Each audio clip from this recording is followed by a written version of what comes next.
한반도행 크리에이터 지은정. 이상형 기자입니다. 와. 두 번째로 결국 돌아왔어요. 네, 다행히 돌아왔습니다.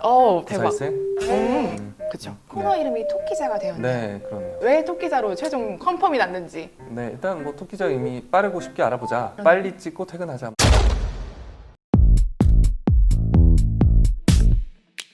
오늘 토끼자에서 네. 이야기 나눠볼 주제는 북한의 핵 문제인데요. 네. 최근에 이제 북한의 7차 핵실험이 임박했다 이런 얘기도 계속 나오고 있고요. 북한이 그러면 핵 개발은 도대체 언제부터 시작한 건가요? 좀 너무 옛날 얘기 같긴 하지만 70년 전 한국 전쟁 시기에 당시 이제 트루먼 대통령이 핵무기 사용을 검토한다 이런 언급을 한 적이 있어요. 영변 원자력 연구단지를 이제 건설을 하게 됩니다. 그때를 시작으로 보는 경우도 있고요. 북한이 이제 NPT 탈퇴를 선언한 것을 본격적인 핵 문제, 핵 개발의 시작으로 보죠. 좀 너무 옛날 얘기.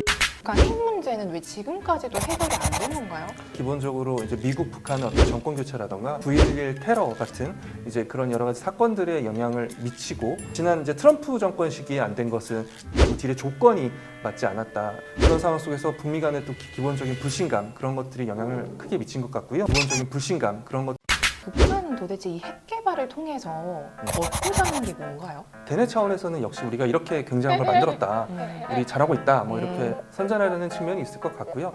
대외적으로 봤을 때는 그러니까 우리 핵무기 있으니까 니네 군사력이 아무리 대단해도 우리 때릴 수 없겠지, 공격할 수 없겠지. 어떤 그런 안전을 확보하기 위한 수단의 측면도 있는 것 같습니다. 북한이 핵실험을 한 번 하면 그 비용은 얼마 정도 되나요?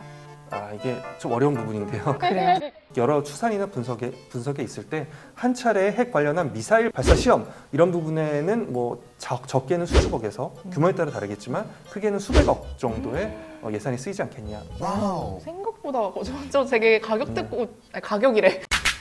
북한이 사회주의 국가잖아요. 그러다 보니까 뭐 연구 비용이라던가 뭐 인력 비용이라던가 이런 것들은 우리나라에서의 어떤 예산을 따질 때와 조금 다르지 않나 그런 측면은 고려를 해야 될 것 같아요. 북한은 도대체 그 돈을 어디서 나는 걸까요? 자원을 수출하는 부분이라든가 중국, 러시아에서 일하는 북한 노동자들이 보내는 송금들, 그러니까 해커들의 해킹을 통해서 이제 얻는 불법적인 수익들. 7차 핵실험을 진행한다면 우리나라는 어떻게 대응할까요? 이제 7차 핵실험이잖아요. 이미 앞에 6번을 해서 반복된 사이클이 있단 말이에요. 미국과 한국이 중심이 돼서 유엔을 통해서 제재를 가할 거고요. 북한은 그것에 반발을 하게 되겠죠. 역사에는 또 주기가 있다 그러잖아요. 갈등이 굉장히 높아지면 그게 또 대화의 계기, 동력이 되기도 합니다. 북한 핵 개발을 그만둘 가능성은 거의 없겠죠? 그러니까 기자들 사이에서도 많이 얘기를 하는 부분이긴 한데 지금 이제 우크라이나에 공격받고 있는 상황이라든가 아니면 미국과 중국 간의 신냉전 상황이라든가 북한으로서는 핵 개발을 포기할, 핵무기를 포기할 이유가 점점 더 작아지는 것 아니냐라는 분석이 나오는 것은 굉장히 솔직한 현실적인 분석인 것 같고요.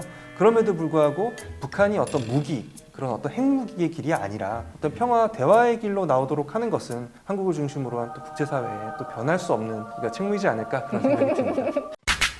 오늘 이렇게 북한의 핵 문제에 대해서 이런저런 이야기를 나눠봤는데요. 그러면 다음 영상에서 또 새로운 소식들로 다음 영상에서 만나요. 안녕. 안녕. 다시 한번 할까요? 네, 다시 한번 하죠. 네, 다음 영상에서 만나요. 퇴근하자. 다음에 다시 만날 거죠? 다음에 다시 만나요.